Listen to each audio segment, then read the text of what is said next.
Well, the immigration debate spilling onto the streets of Phoenix as hundreds of protesters rally at the ICE office building. They're upset because they say immigration reform has been put on the back burner, yet hundreds of people are still being deported every day.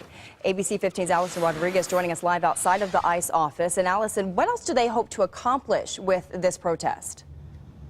Well, protesters who were here earlier today in front of the ICE office were hoping to spark similar action nationwide. They say Arizona is the perfect place for this, given the state's tough stance on immigration laws. And even though the people have cleared out for the night, they still have left their mark. Take a look at some of the writings down here on the sidewalk. They all did in chalk today. Different slogans, not one more. Of course, their chant today, different names and such. They also say if the government has come to a halt, then so should the deportations. Hundreds of protesters descended onto the front of the U.S. Immigration and Customs Enforcement Office in Phoenix. What they want is for ICE to stop deporting undocumented immigrants.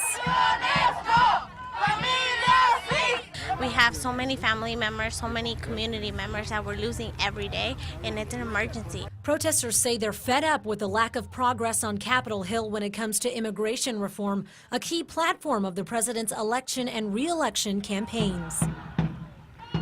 Send the message straight to President Obama and let him know that if Congress is not going to take any action and he's not going to stop the deportation, we're going to do it ourselves. Under the Obama administration, more people have been deported than during the Bush presidency. That news isn't sitting well with protesters. 20% of our population can be picked up at any time by ICE, and under this administration, it's doing so. But not everyone thinks that's a bad thing. As far as I'm concerned, they need to deport them all.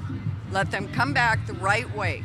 Since the government is still in a shutdown, this is one key issue that has no end in sight, but still people who will continue fighting. We no longer believe that Congress, Democrats and Republicans, are going to pass immigration reform. We no longer believe that the president cares enough to fight for it. So we're going to have to take matters into our own hands.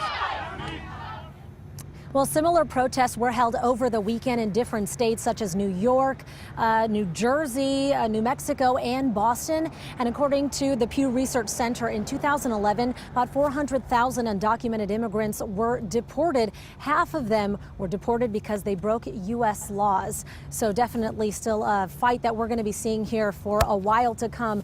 Now, ICE officials were unavailable for comment because, you guessed it, the government shut down. That's right. Allison Rodriguez reporting for us tonight. Thank you.